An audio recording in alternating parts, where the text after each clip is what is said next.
चलिए तो अब स्टार्ट करते हैं हम लोग। हमारे पास टॉपिक क्या आ गया, कॉस्ट का चैप्टर हमारे पास चल रहा था, राइट। हमारे पास टॉपिक आज के लिए है बिहेवियर ऑफ कॉस्ट, किस किस का, फिक्स कॉस्ट, वेरिएबल कॉस्ट और टोटल कॉस्ट, राइट। एक बार पहले हम लोग पिछला रिकैप कर लेते हैं, फटाफट चल के हम लोग पेज नंबर 1 से देख लेते हैं कि चैप्टर में क्या था, हम लोग क्या स्टार्ट कर रहे थे, क्या हम लोग पढ़ रहे थे। ठीक है, तो एक बार ओवरऑल चैप्टर के इंडेक्स पे आओ जहाँ पे ये समझाना चाह रहा है। क्या कह रहे थे हमें पढ़ना था, सबसे पहले देखो फिक्स कॉस्ट वेरिएबल कॉस्ट समझना था। तो फिक्स कॉस्ट क्या थी? फिक्स कॉस्ट ऐसी कॉस्ट है कि जो आपके हमेशा सब आउटपुट पे एक कांस्टेंट रहेगी, एक कांस्टेंट रहेगी। यानी इसका अगर हम चार्ट बनाएंगे तो ये पैरेलल होगा किसके? एक्स एक्सिस के, राइट। जो एक्स एक्सिस है उसके पैरेलल होगा। यानी फिक्स कॉस्ट की डेफिनेशन की बात करें तो fix cost remain same at all level of output. इसका मतलब अगर मैं इंस्टीट्यूट की बात करूं तो फिक्स और वेरिएबल कैसे समझाऊंगा। मेरा जो इंस्टीट्यूट है अगर रेंट पे है तो उसका जो रेंट जा रहा है वो फिक्स कॉस्ट है, और जो मेरे पास उसके प्रमोशन के खर्चे हैं, जो मेरे पास साफ सफाई का खर्चा है, जो मेरे पास इलेक्ट्रिसिटी है, वो कैसे आएगी? जितना मैं कंज्यूम करूंगा, जितना मैं अपने बिजनेस को करूंगा, राइट। तो ये हमने समझ लिया। एवरेज और मार्जिनल क्या होते थे जल्दी बताओ। एवरेज कॉस्ट का मतलब सिंपल होता है टोटल कॉस्ट डिवाइड बाय आपकी unit, total cost divide by आपकी यूनिट, राइट। तो ये एवरेज निकल के आ जाता है। मार्जिनल क्या होती है? मार्जिनल का मतलब होता है current cost minus previous cost को हम मार्जिनल कॉस्ट बोलते हैं। मतलब difference of current minus previous को हम क्या बोलते हैं?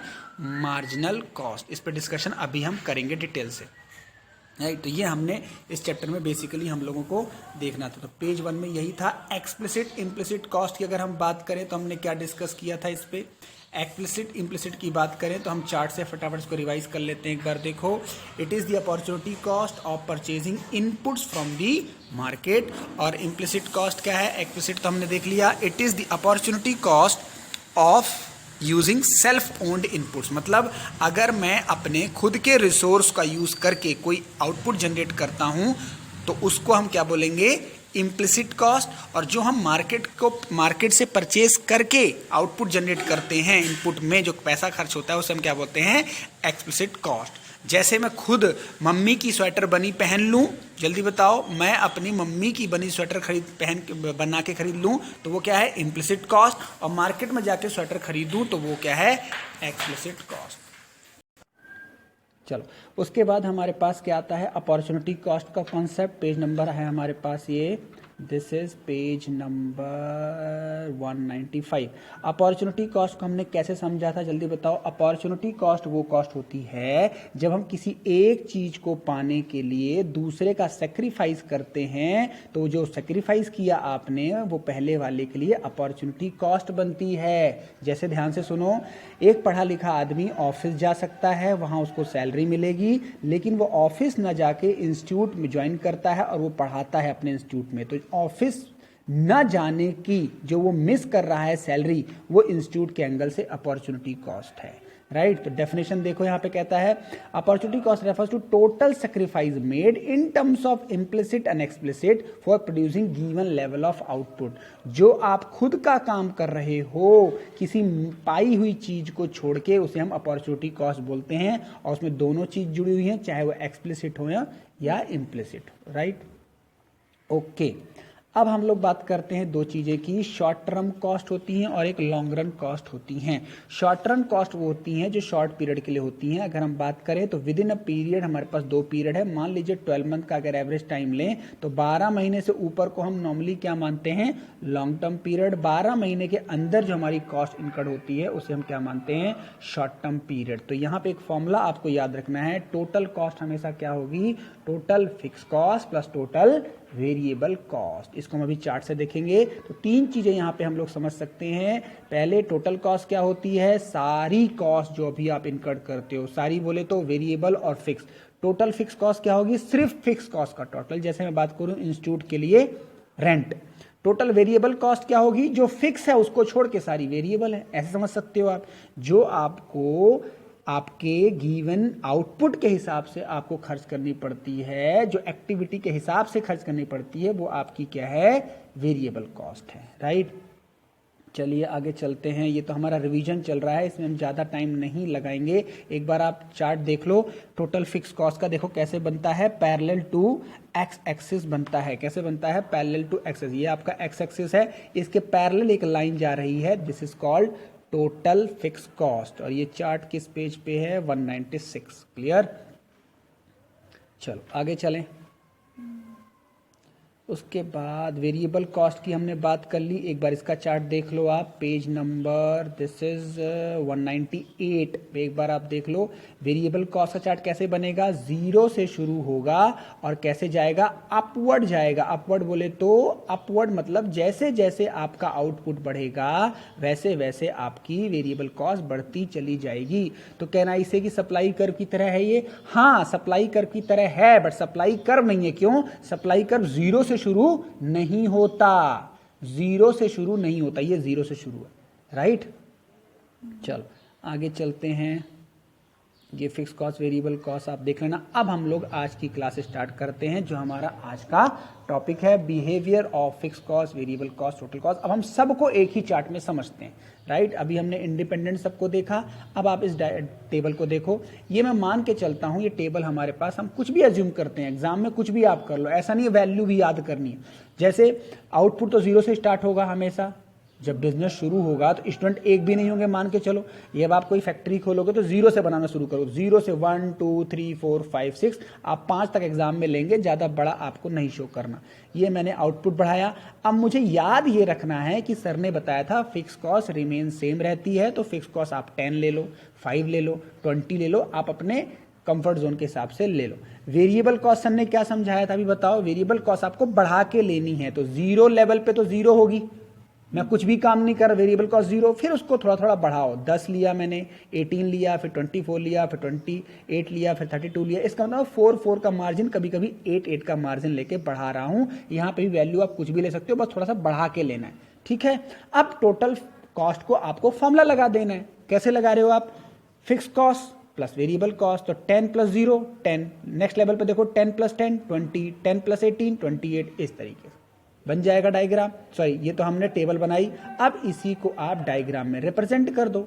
अब दोबारा से देखो, एक्स एक्सिस ड्रॉ करो, वाई एक्सिस ड्रॉ करो। एक्स में हमेशा क्या लो, आउटपुट, और वाई एक्सिस हमेशा क्या लो, कॉस्ट। अब कॉस्ट यहाँ पे एक नहीं है, तीनों है, तो कैसे बताओगे एग्जाम में तीनों, टीसी, टीवीसी और TFC, right. Total cost, total variable cost और टोटल फिक्स कॉस्ट। अब याद क्या रखना है, सर ने क्या बताया था, टोटल।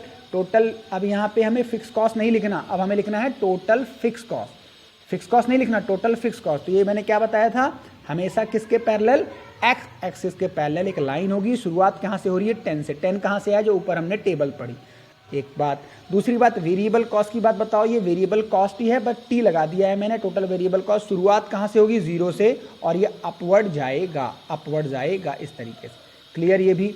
उसके बाद टोटल कॉस्ट, तो टोटल कॉस्ट जो टेबल में थी वहां से वैल्यू पुट कर दो। पहले 0 प्लस 10 था तो 10, फिर आया था 10 प्लस 10 20, इस तरीके से हमने ऐसे डॉट डॉट किए और डॉट को मिला दिया, ये टोटल कॉस्ट आ गई।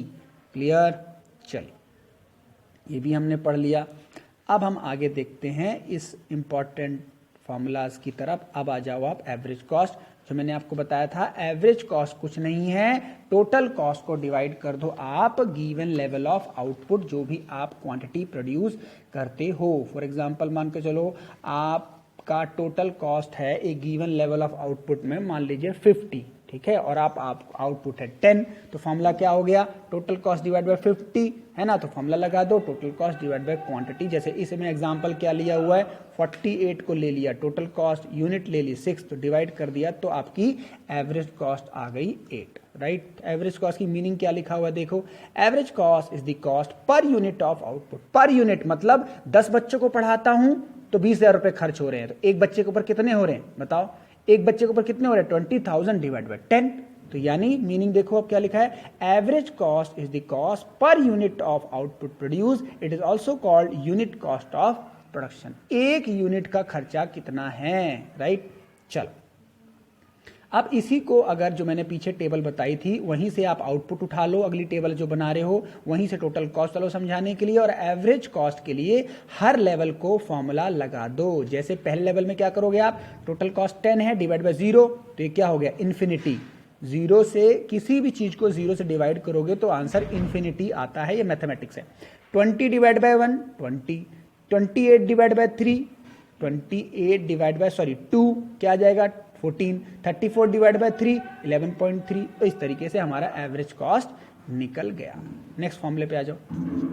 नेक्स्ट फॉर्मूला कहता है एवरेज कॉस्ट। एवरेज कॉस्ट का एक और फॉर्मूला है क्या, एवरेज कॉस्ट को आप बोल सकते हो average fix cost plus average variable cost. अब एवरेज अगर निकाल ही रहे हो तो सबका एवरेज होगा ना। एवरेज कॉस्ट का मतलब पर लेवल ऑफ आउटपुट, तो पर लेवल फिक्स कॉस्ट भी होगा और एवीसी भी होगा, है ना। दोनों को जोड़ोगे आप, यहाँ पे ए दोनों का एवरेज है, ए बोले तो एवरेज फिक्स कॉस्ट, ए बोले तो एवरेज वेरिएबल कॉस्ट, दोनों एवरेज को जोड़ दो तो एवरेज टोटल कॉस्ट आ जाएगी। क्लियर। चलो नेक्स्ट की बात करो। एवरेज फिक्स कॉस्ट का फॉर्मूला क्या बन जाएगा। अब एवरेज फिक्स है, एएफसी है, तो एवरेज कॉस्ट जब निकाली थी तो वहां पे टोटल कॉस्ट को डिवाइड किया क्यू से। अब यहां पे एवरेज फिक्स कॉस्ट है तो जाहिर सी बात है टोटल फिक्स कॉस्ट को डिवाइड करोगे क्वांटिटी आउटपुट। क्लियर। चलो अब ये डायग्राम, ये भी टेबल देख लो, बहुत इजी है। टोटल फिक्स कॉस्ट उठा लो जो हमारे पिछले टेबल चला आ रहा है, हर लेवल पे 10 10 10 10 10, ठीक है ना। और एवरेज आउटपुट आ गया। देखो अब 8 तक ले लिया इसने, मैंने आपको बताया 5 तक एग्जाम में दिखाएंगे। आप 5 तक लेके और दिखा दो कि भैया टोटल फिक्स कॉस्ट क्या हो जाती, sorry total variable cost, average fix cost क्या हो जाती है, जो भी मेरी फिक्स कॉस्ट होगी और डिवाइड बाय मेरा आउटपुट। तो 10 divide by 1 10, 10 divide by 2 5, 10 divide by 3 3.3। इस तरीके से देख रहे हो। अब इसका बिना डायग्राम देखे आप यहीं से बता दो, बिना डायग्राम इसका नीचे देखो, यहीं से बता दो कि इसका ट्रेंड कैसा जा रहा है। इसका ट्रेंड डाउनवर्ड है। देखो ये गिर रही है एवरेज कॉस्ट। क्यों गिर रही है, अरे भाई फिक्स कॉस्ट तो सेम है और आउटपुट जिससे डिवाइड करना है वो बढ़ रहा है। तो अगर सेम वैल्यू को बार बार डिवाइड करोगे बढ़ती वैल्यू से तो ऑब्वियस ही बात है एवरेज फिक्स कॉस्ट क्या करेगा, गिरेगा। तो इसका डायग्राम कैसे होगा, गिरता हुआ। ये देखो ये आ गया, ये यहां से शुरू हुआ, ये यहां से शुरू हुआ कहां 10 से, और कहां खत्म हुआ यहां पे खत्म हुआ कहां पे 1 पे। तो इसका ट्रेंड कैसे हुआ, like demand curve, like demand curve, demand curve नहीं लाइक डिमांड कर्व, यानी गिरता हुआ demand curve. Clear. This is what AFC. चलिए आगे चल, नेक्स्ट पेज पे आ जाओ। अब ये कहता है एक फोकस जोन है, एक आपके पास एक नॉलेज आपको रखनी चाहिए कि कभी कभी एग्जाम में आता है 11th लेवल में तो नहीं कह सकते, लेकिन हाँ बीकॉम लेवल में जरूर इकोनॉमिक्स का क्वेश्चन आता है कि एएफसी कर्व रेक्टेंगुलर हाइपरबोला की फॉर्म में है। क्या ये बात सही है। अब ये मैथमेटिकल टर्म है हाइपरबोला। हाइपरबोला एक्चुअली एक शेप है जो अभी आपने पीछे बनाई, ये जो शेप है इसे हाइपरबोला बोलते हैं, ठीक है ना। तो क्या ये सच है, हाँ अभी तो हमने देखा पढ़ा। तो अगर एग्जाम में ये पूछता है क्या एएफसी कर्व हाइपरबोला है, तो हमको कंसेंट क्या देनी है, हाँ होता है, वही टेबल बना देनी है, वही डायग्राम शो कर देना और बोल देना hence it is like hyperbola. तो इसके बाद देख लेते हैं क्या लिखा हुआ है। इफ वी टेक, क्या लिखा हुआ है, if we take any point on AFC curve and multiply AFC at that point with the corresponding level of output, the product AFC into output क्या बन जाएगा, TFC। AFC into output क्या बन जाएगा, TFC shall always be same. This shows that total cost remain constant at all level of output। अब ये बात घुमा फिरा के वही है, बात हुआ क्या कि भाई चाहे फिक्स कॉस्ट हो, चाहे हमारी AFC हो, चाहे हमारी TFC हो, हमको ये समझना है कि अगर मेरी फिक्स कॉस्ट सेम है तो एवरेज की बात करेंगे तो गिरती चली जाएगी क्योंकि डिनोमिनेटर बढ़ता जा रहा है, ठीक है। टोटल फिक्स कॉस्ट की बात करेंगे तो चाहे फिक्स कॉस्ट की बात करें या टोटल की बात करें वो फिक्स कॉस्ट ही है। बस टोटल क्यों लग गया, एट ऑल लेवल हम उसको शो करते हैं। ऑल लेवल मतलब 0 पे 1 पे 2 पे, तो उसको क्या बोलते हैं हम, TFC। क्लियर। चलो अब यहाँ पे एक फॉर्मूला देख लो। यहाँ पे फॉर्मूला किस चीज का दिखा रहा है, एवरेज वेरिएबल कॉस्ट। अब आप समझ गए। अब एवरेज कहीं भी लगे तो किससे डिवाइड कर देना है, क्यू से। अब कोई भी कॉस्ट है डिवाइड बाय क्यू कर दो तो क्या आ जाएगा, एवरेज। तो चाहे वो एवीसी हो एएफसी हो डिवाइड कर देना है मुझे, लेकिन याद ये रखना है कि जिसका एवरेज निकाल रहे हो टोटल उसी का वैल्यू होना चाहिए। जैसे यहाँ पे एवरेज किसका है, वेरिएबल, तो ऊपर टीवीसी होनी चाहिए, टोटल कॉस्ट नहीं, टीवीसी टोटल वेरिएबल कॉस्ट को डिवाइड करें क्यू से तो आएगा एवरेज वेरिएबल कॉस्ट। लेकिन अगर सिर्फ एवरेज कॉस्ट निकालना हो तो हम किससे डिवाइड करेंगे, total cost divide by Q. Clear.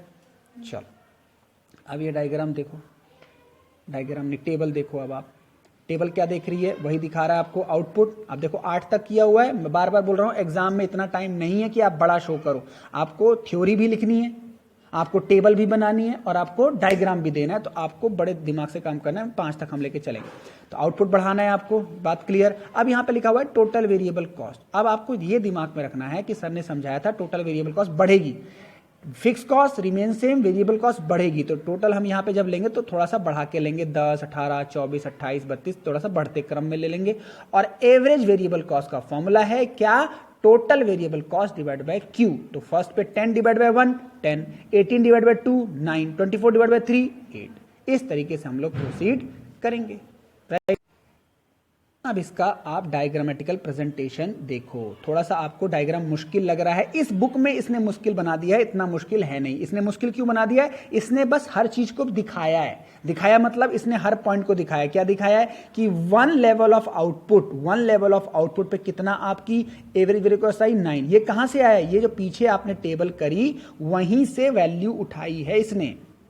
यहां से क्यू उठा लिया, यहां से इसने एवरेज कॉस्ट उठा ली, इसी को इसने डायग्राम में शो कर दिया और उसी को दोनों को मैच किया। जैसे पॉइंट मैच किया, जैसे 1 और 10 का मैच हुआ, फिर 9 और 2 का मैच हुआ, फिर 3 और यहाँ इसका 8 का मैच हुआ। तो सारे डॉट मिला के जब मैंने डॉट को मिलाया तो ये कैसा बन गया, इस तरीके से बना, लाइक यू शेप। लाइक कैसा, यू शेप बन गया हमारे पास, ठीक है। तो ये किसकी शेप हो गई, एवीसी। तो अगर मैं इसको और थ्योरेटिकली लिखूं तो एवीसी क्या हो रहा है, देखो जरा ध्यान से देखो, एवीसी क्या हो रहा है, पहले ये गिर रहा है, गिरा कहां तक बताओ, ये 5वें आउटपुट तक गिरा है। कैसे, देखो ना, पहले 10, फिर 9, फिर 8, ये 5वें तक गिरा। उसके बाद फिर क्या हो गया, अप हो गया। क्लियर, ये अप हो गया, देखो ना, फिर बढ़ना शुरू हो गया। क्लियर। अब यहाँ पे एक हमारे पास डायग्रामेटिकल प्रेजेंटेशन है। क्या एक ही चार्ट में हम तीनों को कैसे दिखाएंगे, कौन से तीनों कर्व जो हमने इंडिपेंडेंट पढ़ा, अलग अलग पढ़ा, अगर हमें सबकी शेप याद हो गई तो हम यहाँ पे ड्रॉ कर सकते हैं, ठीक है। तो क्या अगर एक साथ ड्रॉ करना है तो बताओ, सबसे पहले अभी हमने किसको पढ़ा था, अभी हमने किसको पढ़ा, अभी हमने देखा कौन सा, एवीसी, एवरेज वेरिएबल कॉस्ट। तो थ्योरी ये याद रखनी है कि एवीसी यू शेप होता है, एसी भी किस तरीके से है, एसी भी एवरेज कॉस्ट भी कैसा है, यू शेप की तरह है। और एएफसी कैसा था, बहुत पहले डिस्कस किया था कि फिक्स कॉस्ट को बार बार यूनिट से डिवाइड करोगे तो गिर जाएगा, डिमांड कर की तरफ आएगा, गिरता हुआ जाएगा, ठीक है। इन तीनों को एक ही पॉइंट पे अगर मैं ड्रॉ करूं तो ये इस तरीके से आएंगे, ये average cost, average variable cost और AFC, average fix cost, right. अब देखो पेज नंबर हमारे पास, दिस इज पेज नंबर, जहां पे ये इसका page number, this is page number 204। अब आप 204 पे आ जाओ और यहाँ पे देखो क्या बोल रहा है ये सबसे टॉप से। अब हमारे पास जो 204 का मेन टॉपिक है वो है ये जो आपके फोकस जोन में है, ये क्वेश्चन। फोकस जोन इस बुक में अच्छी तरीके से आपको एक तरीके से बॉक्स में देता है, क्योंकि यहाँ से क्वेश्चन डिराइव होता है और क्वेश्चन यहाँ से इनडायरेक्ट आता है।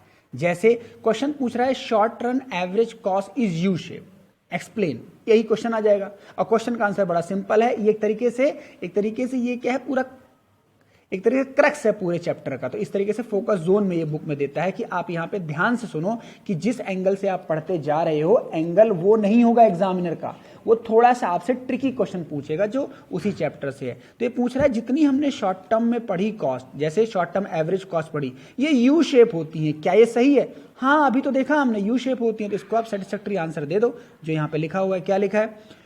Owing to the law of variable की वजह से, अब हम इसको देखते हैं, दो चीजें होती है। देखो, एक लॉ ऑफ वेरिएबल प्रोपोर्शन के अंदर हम पढ़ते हैं शॉर्ट रन की कॉस्ट और लॉन्ग रन की कॉस्ट। तो ये थ्योरी कहती है कि owing to the law of variable proportion short run average cost curve tend to be U shape। अच्छा, AC tends to fall when there is increasing return of a factor. It tends to rise when there are diminishing return of a factor, and it tends to stabilize, remaining constant when there are neither increasing return nor diminishing return. It is these three stages of production which impart U shape of AC curve. अब देखो क्या समझाना चाह रहे हैं। ये जैसे मैंने आपको बताया था, पहले ये कैसे होगा, ये इस तरीके से आएगा। अगर मैं चार्ट की बात करूं, पहले ये गिरेगा, इस तरीके से गिरेगा, फिर ये एक पॉइंट पे रुक जाएगा और फिर वहां से फिर अप होगा, फिर वहां से फिर अप होगा। इसी को हम यू शेप बोलते हैं। यू शेप का मतलब इसकी वजह क्या है, लॉ ऑफ वेरिएबल रिटर्न। पहले आपका रिटर्न क्या होता है, पहले आपका रिटर्न इंक्रीजिंग ट्रेंड में होता है। जब आप कोई चीज स्टार्टिंग में बनाते हो तो आप उसको ज्यादा बनाते हो, आप उससे ज्यादा प्रॉफिट अर्न करते हो, इंक्रीजिंग रिटर्न मिलता है आपको, फैक्टर्स है ना। फिर वो एक टाइम पे स्टेबलाइज हो जाता है और फिर उसके बाद वो क्या हो जाता है, डिक्रीजिंग ट्रेंड में होता है, डिमिनिशिंग रिटर्न मिलते हैं। तो डिमिनिशिंग रिटर्न का मतलब है आपकी कॉस्ट उस टाइम ज्यादा होती है और रेवेन्यू कम होते हैं। ये हर इंडस्ट्री में है, ये हर जगह है। तो इसीलिए हम कह सकते हैं कि शॉर्ट रन में एवरेज कॉस्ट यू शेप की होती है, जिसकी वजह क्या है, लॉ ऑफ वेरिएबल प्रोपोर्शन, जो क्या कहता है, फैक्टर क्या है, इंक्रीजिंग रिटर्न और decreasing return. Clear?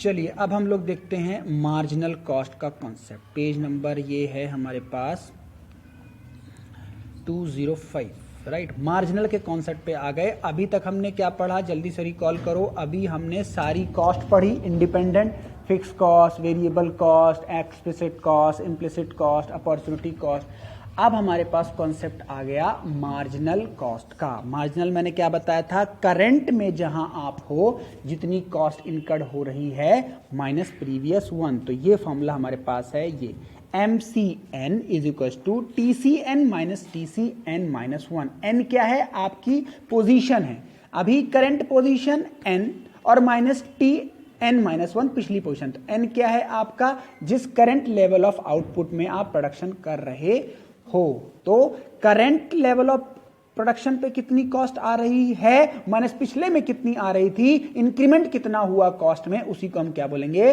Marginal cost. और यही कॉन्सेप्ट कहां पे था, यूटिलिटी के चैप्टर में। वो भी यही कहती थी कि अभी जितना खाया, पीछे जितना खाया, जितना आपको एक्स्ट्रा बेनिफिट मिला, उसे मार्जिनल यूटिलिटी बोलते हैं। और ये क्या होती है, गिरती है। गिरती क्यों है, क्योंकि पहले आपको भूख ज्यादा लगती है, फिर वो धीरे धीरे कम होती जाती है, फिर आप कहते हो भैया अब नहीं खाऊंगा। ठीक है, अब देखते हैं इसकी थोड़ा थ्योरेटिकल चीज पढ़ लेते हैं, क्या लिखा हुआ है।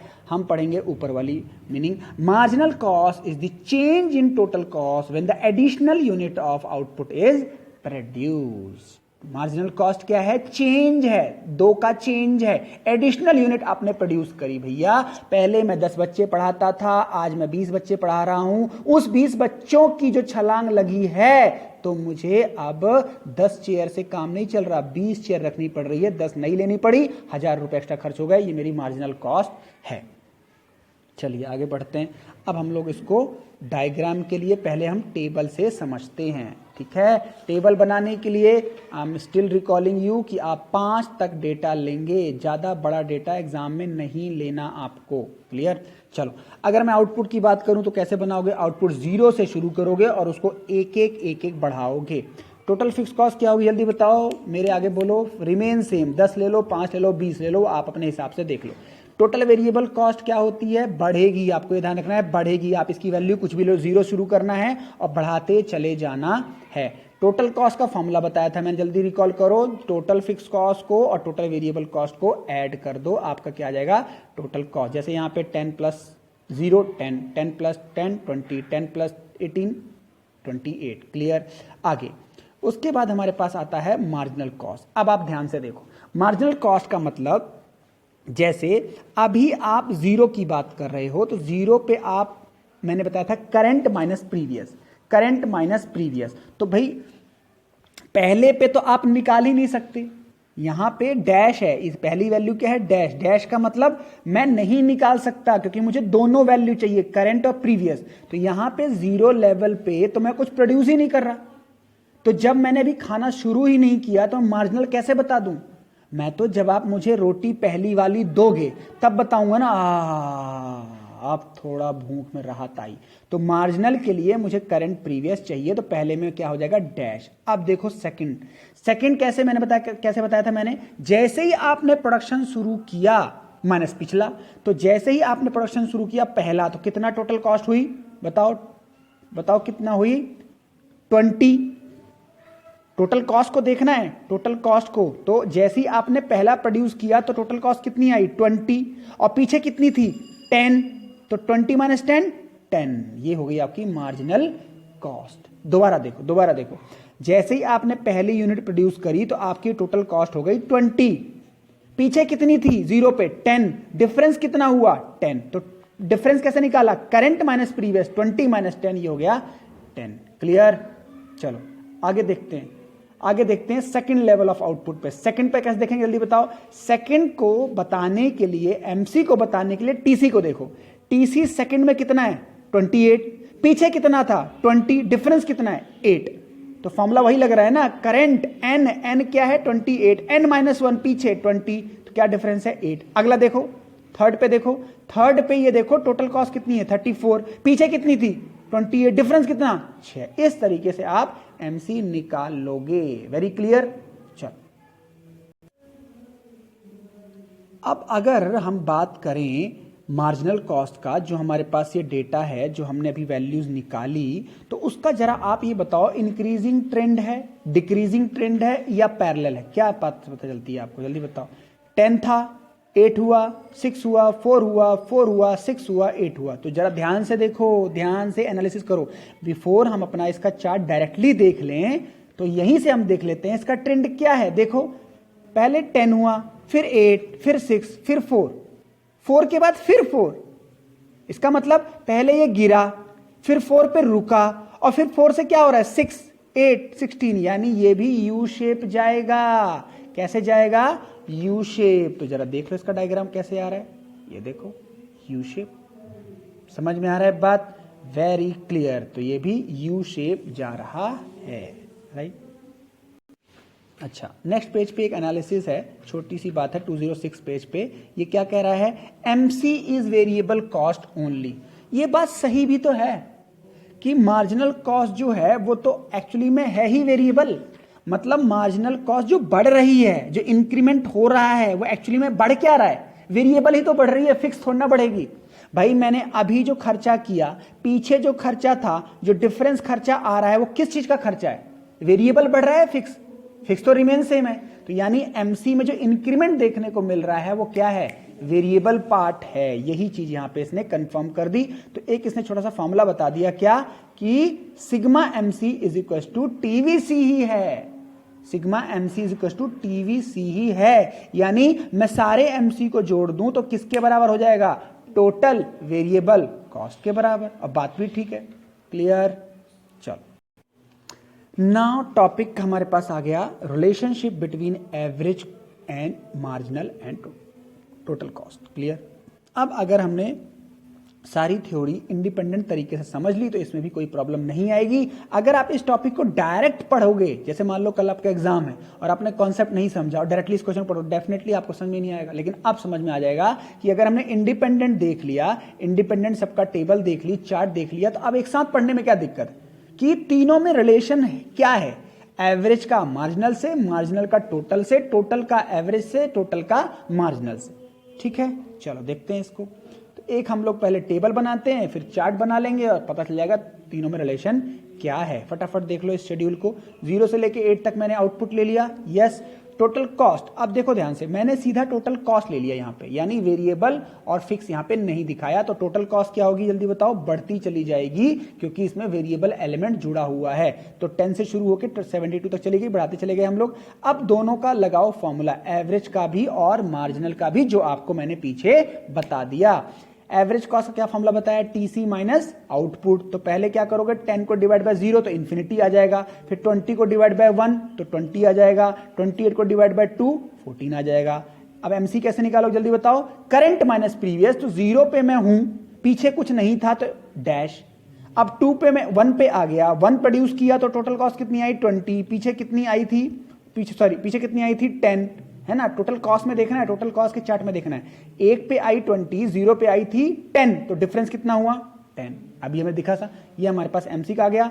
अब इसी तीनों चीजों को आप कहां ड्रॉ कर दो, एक ही चार्ट में ड्रॉ कर दो। तो देखो यहां पे देखो यहाँ पे क्या देखने को मिलेगा आपको, इसने कैसे बना दिया, हमने क्वांटिटी क्या ले ली, जल्दी देखो, हमने एक तरीके से बनाया कि AC हमारे पास, इसी को अगर हम देखें ऊपर से, AC हमारे पास क्या है 20, 14, 11.3, 9, 8, 8, 8, 9, यानी ये पहले गिरा फिर कांस्टेंट हुआ और फिर धीरे धीरे बढ़ना शुरू हो गया। इसका मतलब ये पहले गिरा फिर रुका फिर बढ़ते, यू शेप मिला हमें इसका शेप, बोलो यस।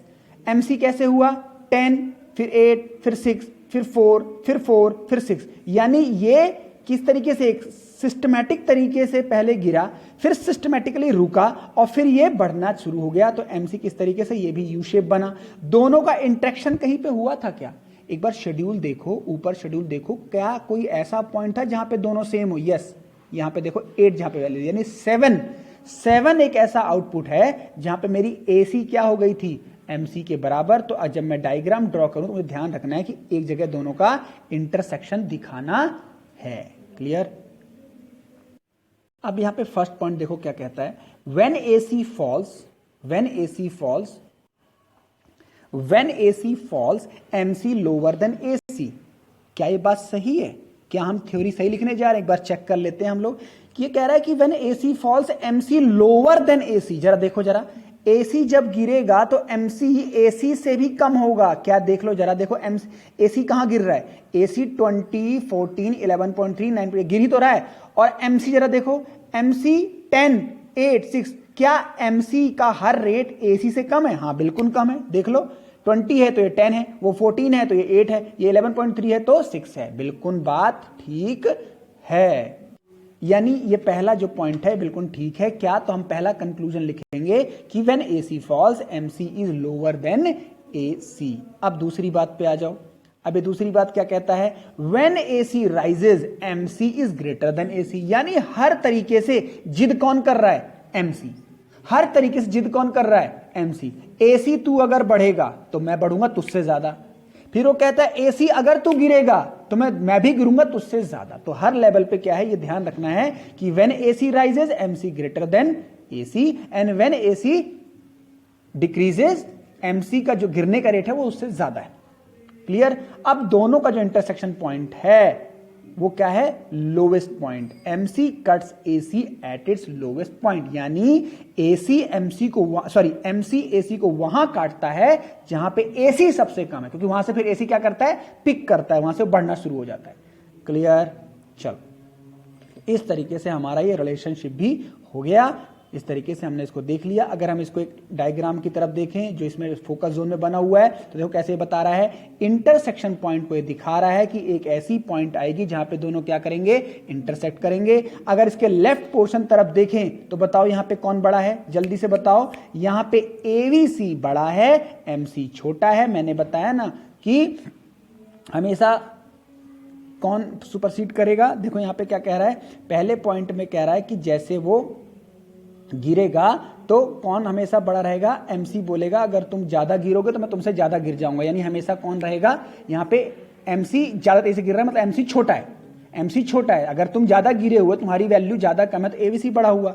अब यहां पे राइट पोर्शन में क्या कह रहा है, अब यहां पे फिर MC क्या हो गया, अब MC कह रहा है कि अगर तू बढ़ेगा तो मैं तुझसे तेजी से बढ़ूंगा। तो लेफ्ट पोर्शन में देखें तो MC गिरा तो MC किससे गिरा है ना। तो यहां पे हमारे पास क्या हो गया, MC जब यहां पे गिरेगा एवरेज कॉस्ट, तो हमारे पास एवरेज कॉस्ट ज्यादा बड़ा होगा, MC छोटा। और वहां पे हमारे पास क्या होगा, जब बढ़ेंगे दोनों तो MC ज्यादा होगा ABC से। क्लियर। चलो, ये हमारे पास थ्योरी हो गई। अब हम एक बार देख लेते हैं relationship between total cost and marginal cost. तो दोनों का आपस में क्या रिलेशन है, देखो अब यहाँ पे डायग्राम से देखो, ये रिलेशन है। क्या रिलेशन है कि TVC तो कैसे होता है, याद रखो टोटल कॉस्ट कहां शुरू होता है, टोटल कॉस्ट की शुरुआत हमेशा वहां से होती है जहां से फिक्स कॉस्ट शुरू होता है। यानी कुछ ना कुछ वैल्यू होगी और फिर कैसा जाएगा, अपवर्ड जाएगा, अपवर्ड जाएगा। ये रहा अपवर्ड की निशानी। ओके। और अभी हमने पीछे क्या पढ़ा था, MC लाइक यू शेप होगा। पहले वो क्या होगा, बढ़ेगा, फिर एक पॉइंट पे रुकेगा, फिर उसके बाद वो फिर से बढ़ना शुरू हो जाएगा। तो यहां पर रिलेशनशिप ये है कि टोटल कॉस्ट दोनों का इंटरसेक्शन कहां पे होगा, जहां पे एमसी लोवेस्ट होगा, जहां से वो पिकअप करेगा दोबारा बढ़ने के लिए, वहां पे वो किसको काटेगा, टोटल कॉस्ट को। क्लियर, ये दोनों के बीच में रिलेशनशिप हो गया। तो इस रिलेशनशिप को हमने समझ लिया। एक बार हम तीनों का डायग्राम एक साथ समझ सकते हैं। अगर हम इंडिपेंडेंट देखें तो सबका डायग्राम एक साथ हम शो कर सकते हैं। हमारे पास क्या हो गया, एएफसी कॉस्ट हो गई, गिरती चली जाएगी, एमसी हो गया, यू शेप हो गया, एवरेज कॉस्ट यू शेप हो गया, और एवीसी भी लाइक यू शेप हो गया। इसको हम इस तरीके से ड्रॉ कर सकते हैं। तो इस तरीके से हमारा ये चैप्टर कॉस्ट का खत्म हो गया। इसकी आप प्रैक्टिस कैसे करेंगे, इसकी प्रैक्टिस करेंगे थ्योरी, फिर शेड्यूल, और फिर क्या बनाएंगे, इसका डायग्राम। डायग्राम मोस्ट इंपॉर्टेंट है। डायग्राम अगर आप नहीं ड्रॉ कर पाते तो एग्जामिनर समझ जाएगा आपकी थ्योरी स्ट्रांग नहीं। राइट, चलो, थैंक यू सो मच।